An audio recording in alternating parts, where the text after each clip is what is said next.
He can't stay where he is. Alive or dead, your husband is something of an embarrassment. It's all right, it's bound to be a patient. Benedict speaking. Hung up. Why? Oh, they do that sometimes. They can't bring themselves to speak, but they like to know that I'm here.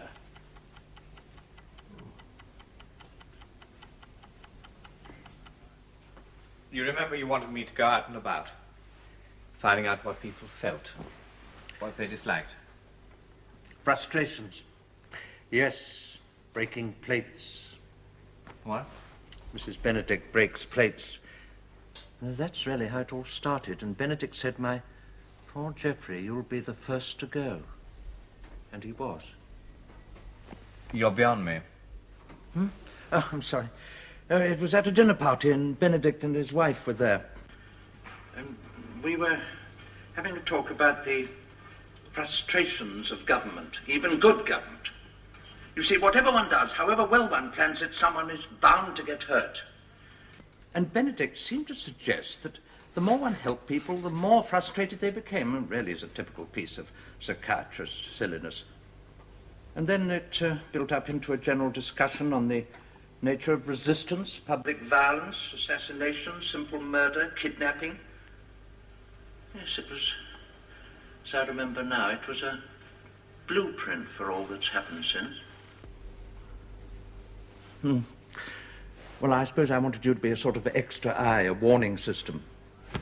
Pointless. My eyes got taken up with more absorbing matters. Self-pity, mainly. A Hobson falling in love. I was in love with your mother. I was in love with a widow. A young, not very merry widow. I'm still in love with her. However, it turns out her husband's still alive.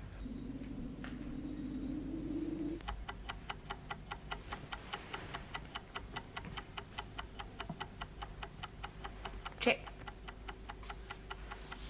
Norman was showing me a kind of dossier of victims. Pictures of the dead, damage. He'd also made one of the things you tried to do. I? The government. It's the same thing, isn't it, in a dictatorship? I don't care for the word. It only describes a form of government. It's not bad in itself. Like democracy. The Americans think democracy is a word meaning good. The Russians think it's a word meaning bad. But all it really means is a form of government. Thank you, Chris. I can suck eggs. Sorry. Anyway, Norman showed me both sides. Your work, your plans, and the opposition. He was very fair about it. Obviously, the G's provoke opposition, but you landed with the G's. And I still seem to need them, however. Nothing you've done or tried to do can justify the form opposition has taken. It's innocent people who suffer, innocent people caught up in violence. And looking at those pictures, studying the files, I felt... Well, I've always steered clear of your life, Father. I wouldn't go into the business. I've kept you at arm's length. Only now, for the first time, I felt like... Joining? Taking sides. You're under attack. Yes. And as you say, it's the innocent people who get hurt. But ultimately, whose fault is that?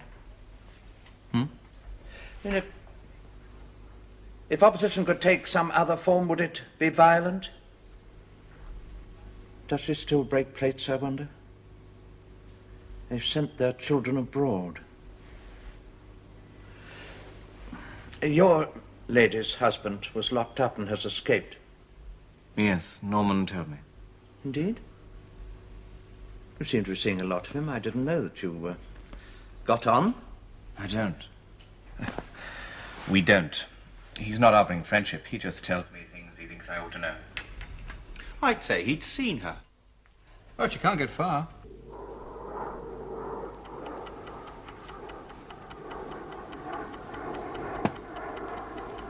Mate. You can't have been concentrating. Frank never wins at chess. You mean I'm the embarrassment? If I hadn't killed him, you wouldn't be worried by the body? Well, it wasn't exactly restful before. No. We still didn't know what to do with him. An embarrassment, alive or dead. What an epitaph. He was happy in the rehabilitation centre before you arranged for him to escape. Stoned, but happy. They killed most of the Class A prisoners after he'd gone, because one escape meant that the system wasn't secure anymore. Men I admired, quietly, painlessly, unexpectedly. An administrative decision. An embarrassment, alive or dead. If you're only looking for an epitaph, Out of His League might be a better one. You sure we're in ours?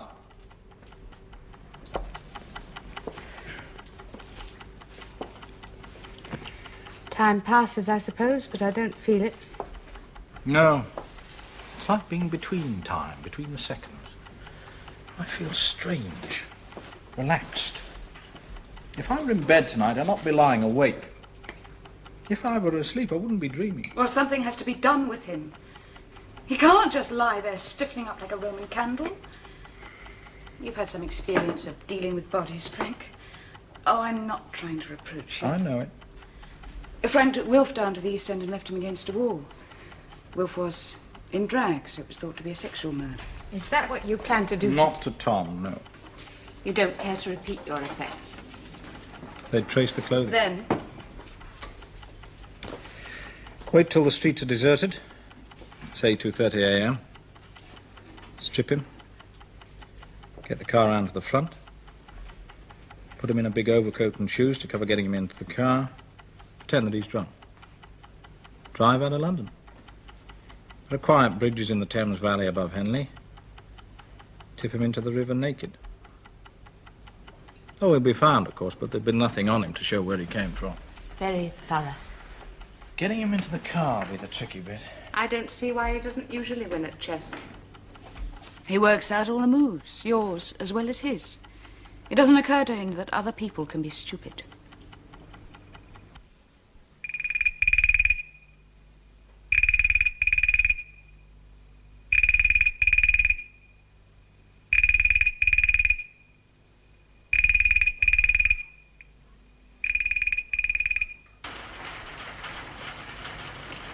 There's no one in the street, He's put Tom in the back. I suppose that's best. There they go.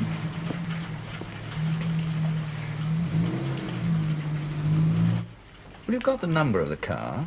There's no need for any one person to follow him for long. Once you know the direction he's going, you can radio ahead. No, he must not be stopped. I don't care if he's got 10 dead bodies. I don't care if he's got the entire cabinet in a cataleptic trance. I want to know what he does and where he goes. He can be approached. In fact, if he thinks he's actually fooling someone, that might encourage him. But he must not be arrested. He must not be alarmed. The man almost certainly has a suicide pill, and if he's scared, he may use it. And I must have him alive.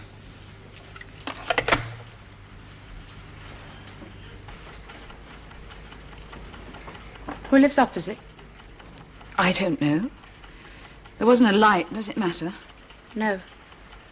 I thought I saw the curtain move. Don't say things like that unless you mean it. I think we can guess the identity of his drunken friend. Dead? Your people think so, and it is likely. Why did they kill him? An embarrassment? Why did they bother to get him out of the centre? Or the explosion at Redditch? Anyone could have done it. Almost anyone. Well, you'll know soon enough. Tomorrow, unless they lose him tonight. I'll sit by the phone. You get some sleep. No. We'll wait together. Brian? Mm-hmm. Your wife seems to have become a lot more tolerant lately. Well, she knows I'm on nights this week. Why now? Might as well. Well, you could go to bed. I couldn't sleep. I'll take these back to the flat in the morning. It's where they came from. I wouldn't go back to the flat if I were you. A body? No, don't surprise me. Have you recovered it? Never mind. Take a boat and go after it. We know who the dead man was, but we'd like to find out how he died. If you're reasonably brisk, the fish won't have had time to take more than the merest nibble. And our friend? Yes, indeed, you must. I shouldn't care to lose him. Keep in radio contact as before. Yes, he's fairly sure to be going back home, but it doesn't do to take chances. They took an infrared photograph of him, tipping the body over the bridge. Once one knows who these people are, surprisingly easy to catch them. Where then? Frank will have to find you somewhere. No, I'll find somewhere. How? I think I know someone who'd help. You're Chris. He is mine. Not sure that he is. I suppose I hope he is. Anyway, he'll help. It's his speciality, helping. Let's go downstairs. Spooky up here with the wind.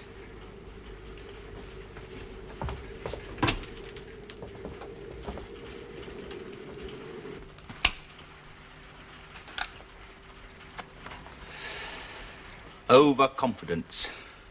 It's a fault, Dennis, in you as much as in Benedict. How strange.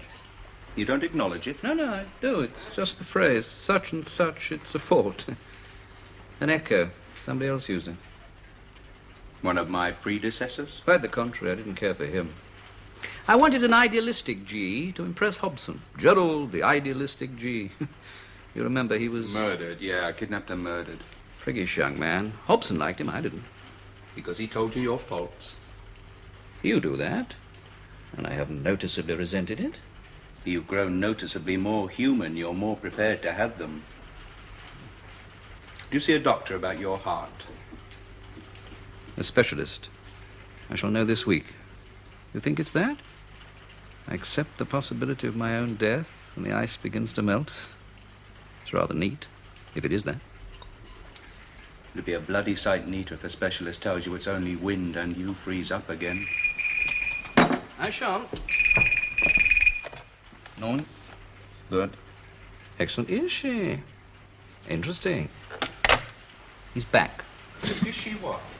His wife's waiting up. Why is that interesting? They think there's somebody with her.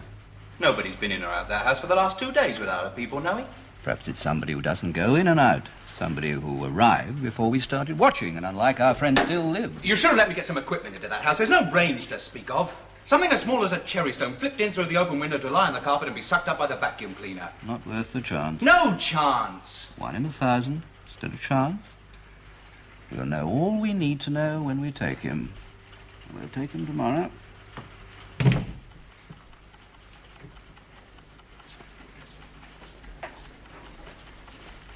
Well, he's an embarrassment now. It's only to the person who finds him. It's like something out of the Bible, isn't it? Some innocent, pubescent girl goes down to the riverbank one morning, and there in the water, bobbing up and down in an eddy beneath the willows, there's a naked man. All the biology lessons suddenly make sense. It's there, a full equipment spread out before. Only, of course, he's dead. No good at all, no good at all. We've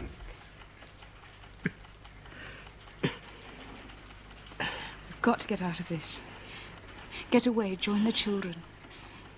It's easy for you to work abroad. You've done enough here. I'm not cut out for Lady Macbeth.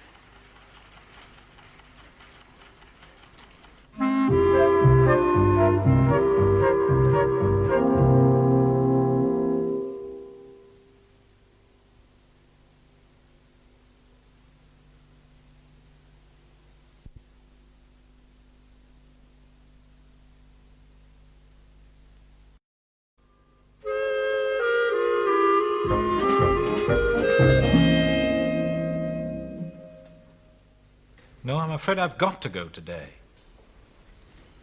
When can you get a flight? From Foulness, 15:40. Right, I'll come around this morning and pick the tickets up. From Foulness, 15:40. Can do. 15:40 from Foulness. Good. They're on the wing. I thought you didn't want him alarmed. If he thinks he's leaving the country at 15:40, he's not alarmed. On the contrary, he's overconfident. It's a fault.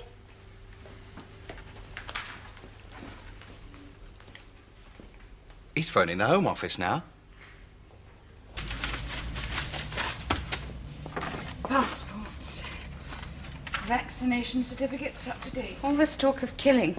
Now, there should be a box with bits and pieces of foreign currency in this drawer. People who knew too much. Oh, $500 in traveller's checks. Stopping their mouths. They devalue the dollar so often nowadays, one can't keep up. It's all gone.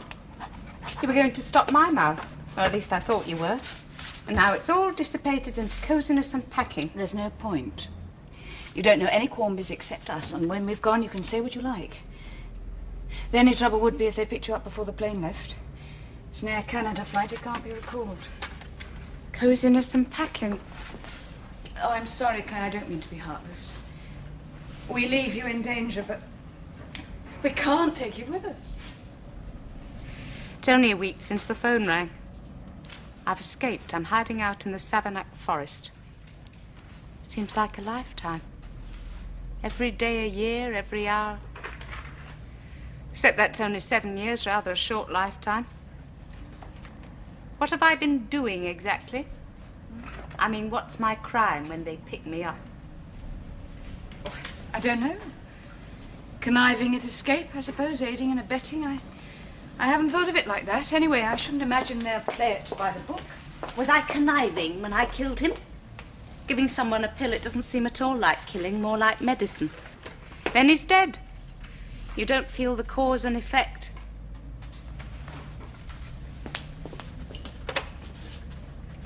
I'll phone Chris when the phone's free.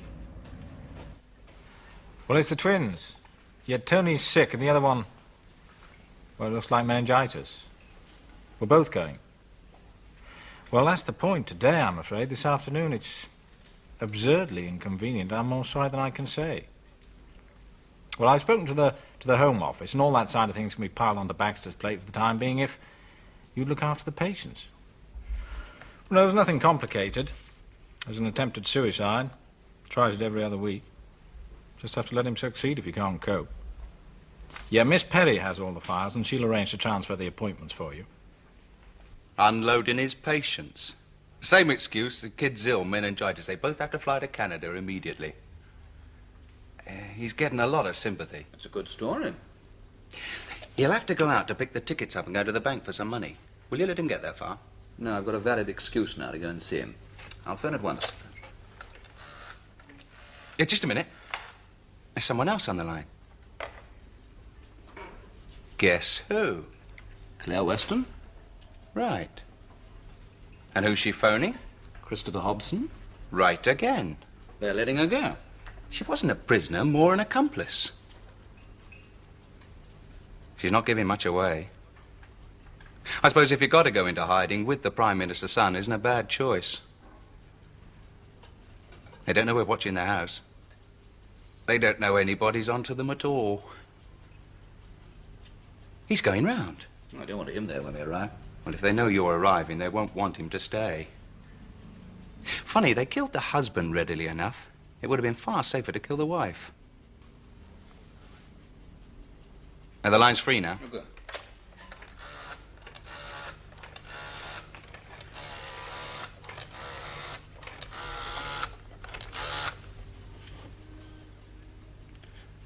Dr. Benedict, this is Norman. I was sorry to hear about your little boy. Yes, the Home Office let me know. There's rather a worrying piece of business in the pipeline. I'd like your advice. Well, yes, it is. It is a bit inconvenient.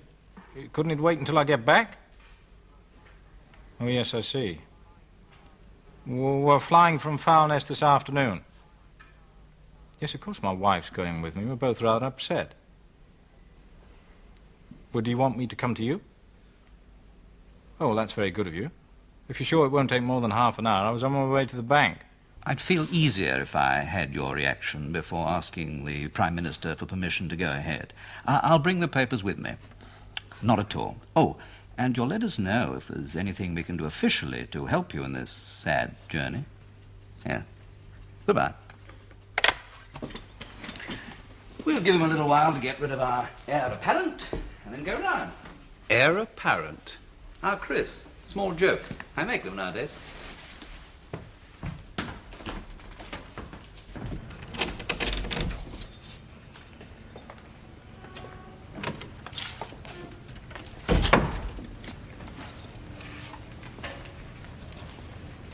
Do you want to Yes? change or anything? I haven't anything to change into. They're all Tom's things in there. It's a bit cloak and dagger.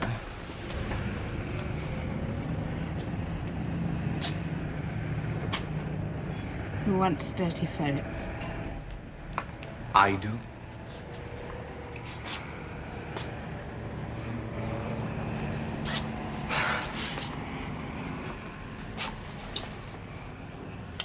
Welcome home.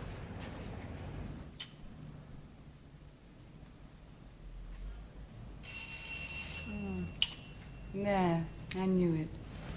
I'll get it.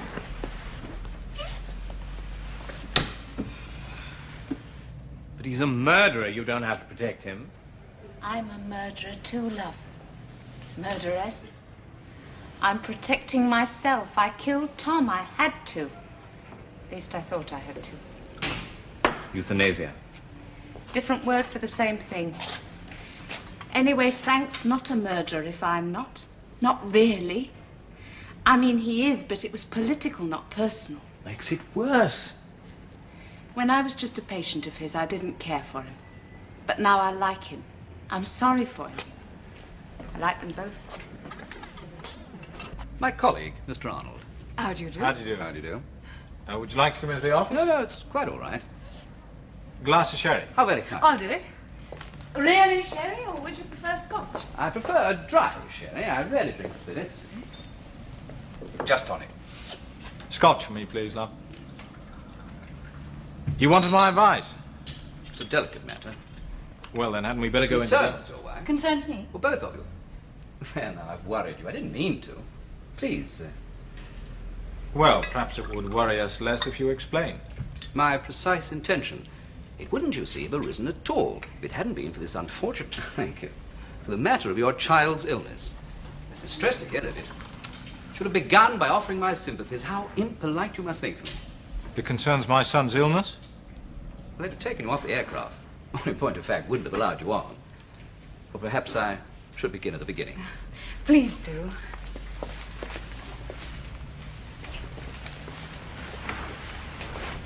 You're not having a drink? What?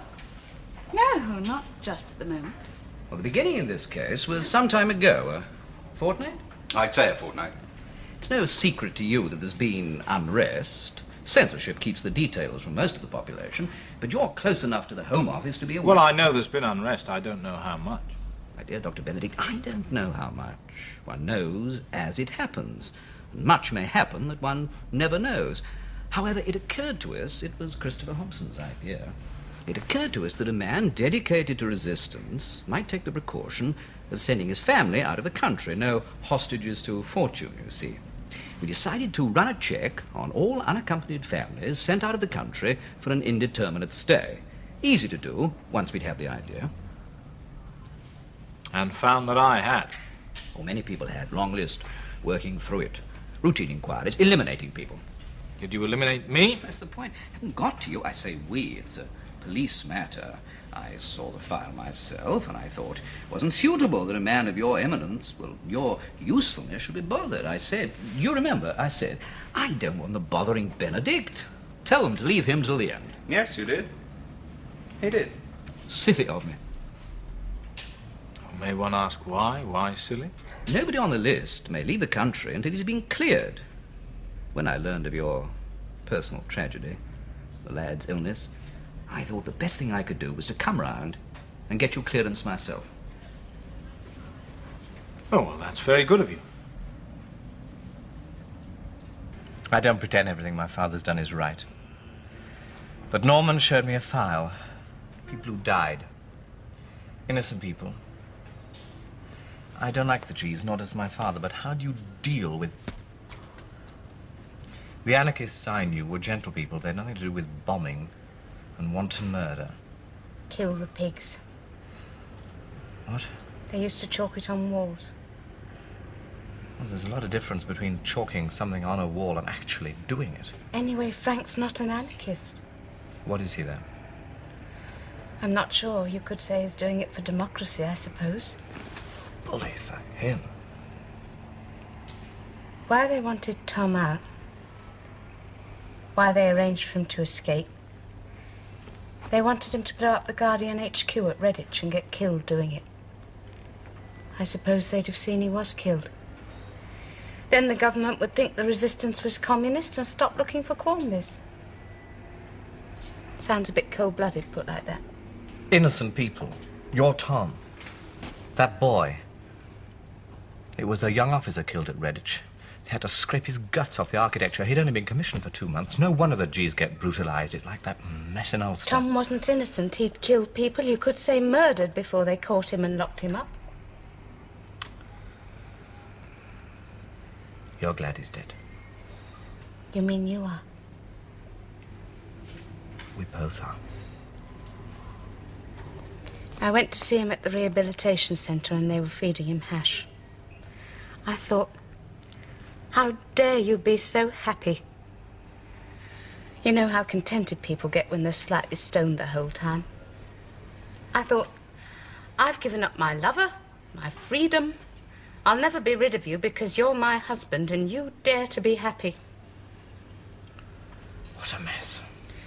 After he escaped, they killed a lot of the Class A prisoners, Frank said, because the system wasn't secure anymore. What a mess. He said that as if he wanted to clear it up. Well, I am my father's son. I'm not sure what clearing means. In your case, very little. I hope you won't think it seems too much like prying into your private affairs if I ask you why did you send your children abroad? Well, to my brother in Canada. Yes? Well, he teaches at Upper Canada College. You misunderstand me. I didn't say where. I'm sure they're well looked after. I said why. Well, it's quite usual for children to visit an uncle or an aunt. Does one have to have a reason? 6 years old. It seems young to... Oh, I'm not very good at asking personal questions. Inspector, perhaps? Inspector. CID. Now, I think Mr. Norman felt, well, we all felt that being separated from their parents at 6 years old and sent so far on their own... They're very self-reliant. Yes, they must be. What an unusual ring. What? Your ring, I was admiring it. It's just a signet ring. Merci. It's a perfectly ordinary ring. A crest. Yes, that makes it acceptable. In my position, excuse me, in my position, one can't really wear jewellery. And yet I've often hankered for some small piece of personal adornment. As a psychiatrist, you'd understand that. Yes. You don't mind if I try it on. Silver. Yes, I agree. I prefer silver. Gold is flashy in itself and an incitement to robbery.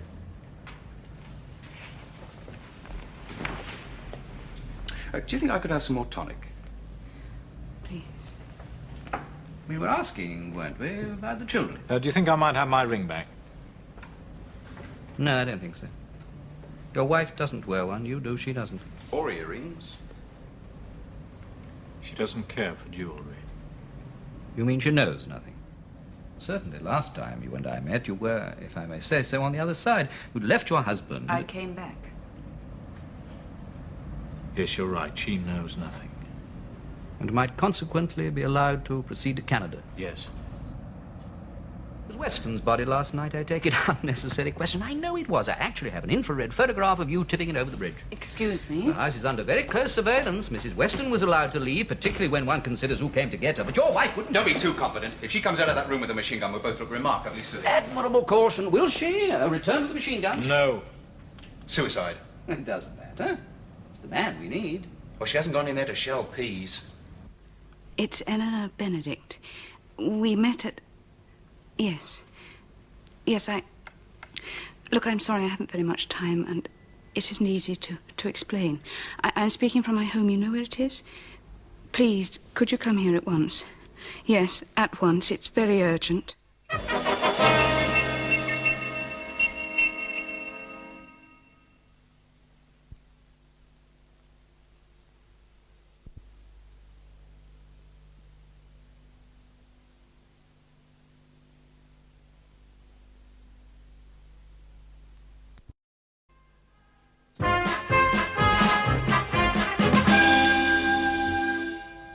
What good do you think it'll do? He'd have been told anywhere. I'd have told him myself. He's the Prime Minister. One doesn't keep things from him. Oh, I think one does. Not small things, unimportant, minor... Murders. Miscalculations, minor matters that might cause him worry or distress. Destructive, not constructive, never anything important. Clearly, where matters of state are concerned, it might sometimes be necessary to guide, to... Manipulate. He's the best Prime Minister we have. There's no alternative to him. You've been looking for alternatives, then? This is an important matter, and he would have been told. Afterwards. I'd rather he knew now. Mrs. Benedict, there's no doubt of your husband's guilt.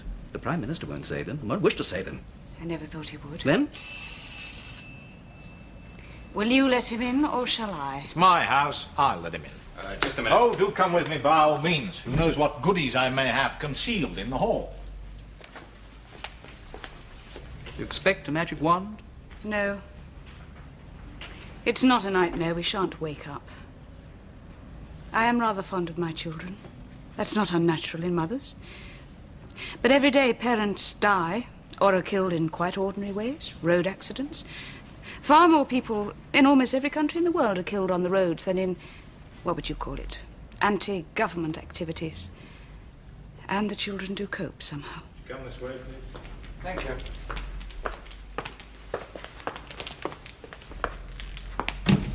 Ah. Well, if Norman's here, you're right. It's clearly urgent. He doesn't waste his time on the mere niceties of social intercourse. But surely Inspector Arnold should be looking after my safety, not yours. He is. An important matter of state security is involved. Exactly. State security, not my security. Now, you have the whole of the CID to choose from, to say nothing of military intelligence and the Guardians, and you picked my own personal security officer, my very own private detective. Since, however, you are now here, Prime Minister, perhaps you'll agree the position has been regularized and we may move on? Except that it wasn't, shall we bear in mind, you, Norman, who regularized it. May I? Jim? Well, my dear? Mr. Norman has discovered that my husband has been engaged in resistance to your government. He discovered it rather late. We were leaving today for Canada. You know the sort of thing, flight once, all is lost. Well, it was rather more lost than Frank thought. They were already watching the house, tapping the telephones, taking infrared pictures in the dark. Having a good laugh, I dare say, at the little victim so unconscious they've been discovered.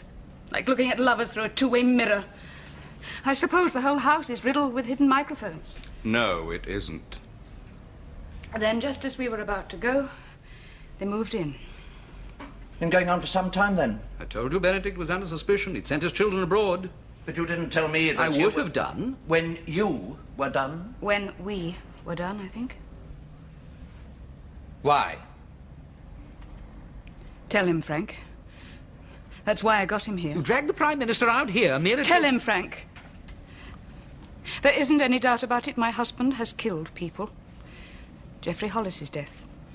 He was responsible for it. He helped to plan it. And others too, more than I know, probably. I'm not trying to save his life. I know he's bound to be punished. What do you do to political criminals? Shoot them, hang them, strangle them with piano wire? You can't very well use that injection thing you give to ordinary murderers because he knows about it. Tell him, Frank. It's not your life I'm trying to save. What are you trying to save? His work. His pride, at most.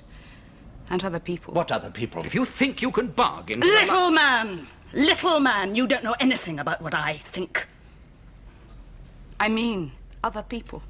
Literally other people. I don't know how many. Lots. Because it could stop. Yes. You see, you couldn't get many names out of Frank, whatever methods you used, because his organization doesn't work like that. They work independently. They don't know each other.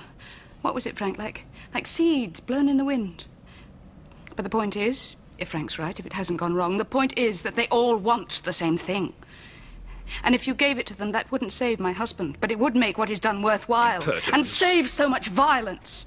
So many other people. Yes? You know it. We spoke of it, the logic of it. Yes. The logic of resistance is to provoke the government into violent and tyrannical acts, to brutalize it. Because if that goes far enough, the majority of the people will turn against it. The logic's poor. It's faulty logic. Yes? The majority of any population will always be apathetic if in the 1980s a government is prepared to use every modern means of manipulating opinion and repressing opposition. It can continue to function without any popular backing at all. Both points of view seem to me to be almost equally contemptible. Frank's has a refinement. It concerns you. Yes? I believe that you yourself would see the logic of this. Perhaps that you'd even remember our conversation. I believe that the time would come when you'd see that the brutalization had begun and could only get worse. I believe that when that time came, you'd say to yourself, what I'm doing is worse than what I came into power to cure. And that you'd then reverse your policies and return. To democracy? To freedom. Suicide? You said so yourself. Democracy is a form of group suicide. And you think that the time has come? Well, if it hasn't, it soon will. Well, what makes you think that I myself am free?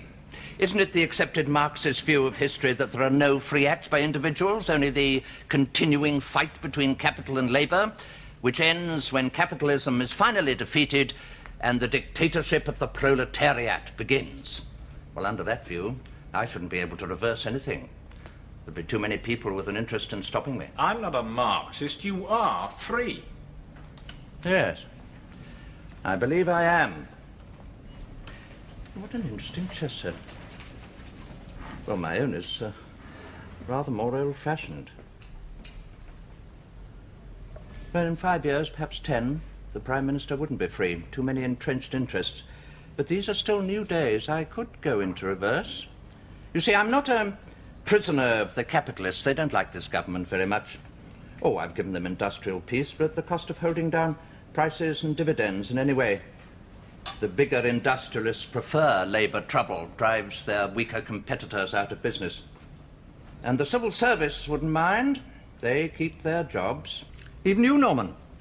The cabinet would still need a secretary. Only the Gs might resist it. General's dead. I don't think the area commanders are likely to combine. And if we do the job decently and see the senior officers don't lose rank or pay, I think they could be disbanded without loss of face. In fact, we've had contingency plans for disbanding them for so long. Really would be a pleasure to put them into effect. Oh, yes, could be done. And will you? I should have been in power 5 years. That's the length of a parliament. And would be again. You'd probably be re-elected. Oh, no, I don't think so. You don't think you'd do it? Or you don't think you'd be re-elected? Do you remember Plan A? The Class A political prisoners in the rehabilitation centre efficiently liquidated after Weston's escape, and other killings? I often didn't know about them, but the responsibility is mine. I should be as likely to stand trial as you. Not quite as likely. You failed to allow, I think, for that contingency. The government must go on. Can't go back. I said I was free, Norman. Free of fear as well. Fairly free. If I were impeached and had to stand trial as a sort of peacetime war criminal, I shouldn't enjoy it. But I don't fear it. Mrs. Benedict, there was no need to send for me. As Norman says, I can't save your husband. He's been involved in a lot of killings, and he must be executed. As for the rest, you were right, Dr. Benedict. I am sickened and repelled by what we are beginning to do. I feel myself ultimately responsible for the death of innocent people. I was already beginning to see the logic. Now mark me how I will undo myself. I give this heavy weight from off my head, and this... Parliament will be recalled and dissolved, and there'll be free elections. Brian, Sir Timothy has become an active danger to national security. Would you... I'd have preferred a written order, but I suppose there's no time for it. afterwards?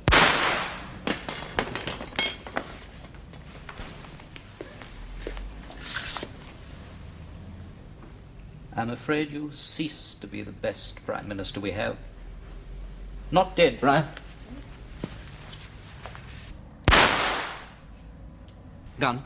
4 shots. It's enough. Go to the door and keep our people out until I say so. Please believe But I'd always hoped to avoid any such occurrence as this.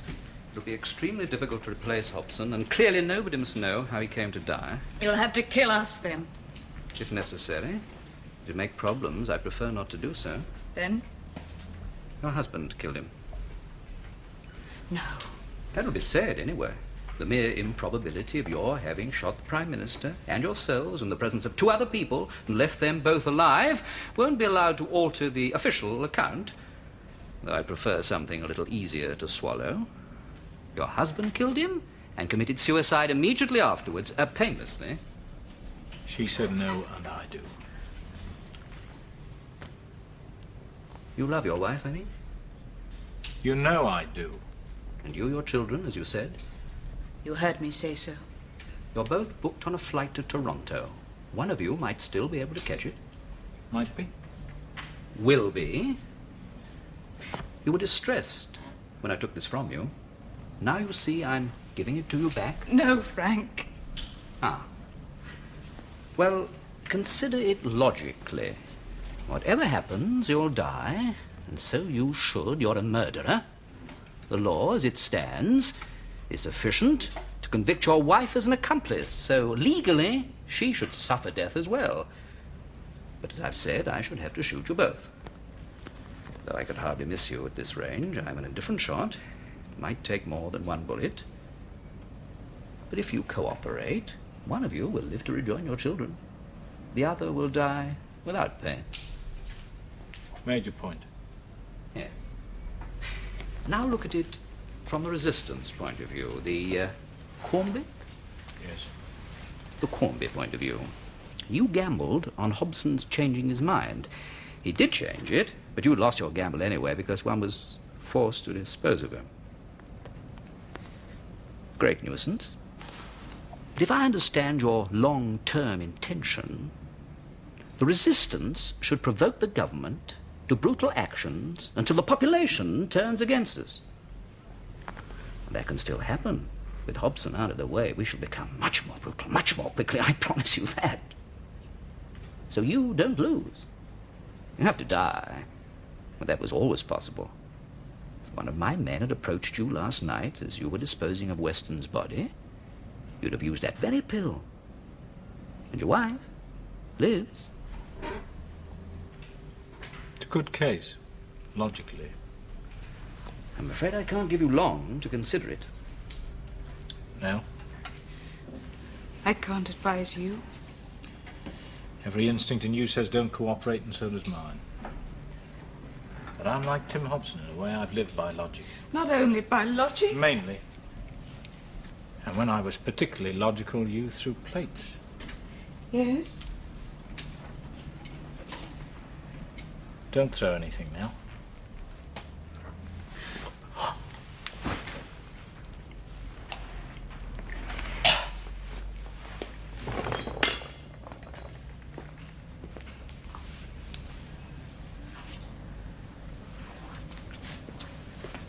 Wait. Yeah? I could say what I like in Canada. I could tell them all the truth. Indeed, yes. Whom in Britain would it hurt? Not that many people would be likely to believe such an extraordinary story from a vindictive wife. We may allow our people in now, Inspector Arnold, and send for Christopher Hobson. I want him here.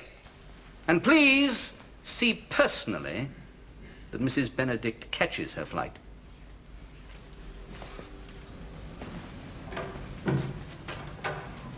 Dear Mrs. Benedict, I can't tell you how sorry I am that you should have been caught up in such an unhappy affair.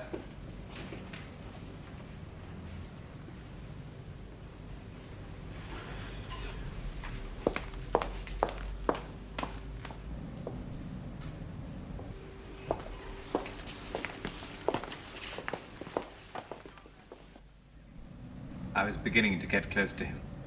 The wife, you see, had actually worked with us. She was the goddaughter of one of your father's oldest friends. I'm not blaming you. I'm not blaming anybody. Not very generous. More than I should be. Am I? Well, it may pass. What happens next? That's the biggest problem. I can't ask you to be concerned with it. And yet, Yeah. I must ask.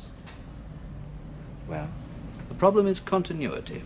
Quite simply, carrying on your father's work. you can't mean... I do mean it. But no member of the cabinet has your father's stature or authority, and not one of them would accept any of the others as his superior. It's the same with the Guardian's area commanders. I myself, no following, no position. I'm a natural subordinate.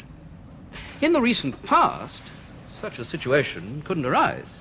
A knockout election among members of a parliamentary party, sort of survival of the least offensive, or in extreme cases, a summons from the throne. These determine the leadership. We've no parties. There's no throne. We shall be in danger of a civil war unless we can find a leader who has no obvious rival. You have one simple, strong advantage. You're your father's son. When Oliver Cromwell died, his son Richard made a very poor hash of government. He lacked ability. Do you? No. I have ability.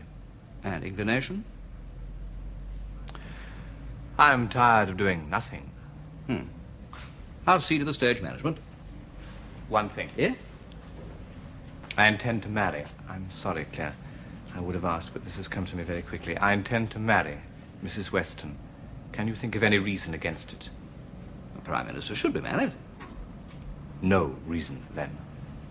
I've always considered Mrs. Weston as an innocent person caught up in circumstances beyond her control. And at least there can no longer be any doubt that her husband is in fact dead. No, we can be sure of that. Let me be the first to wish you happiness.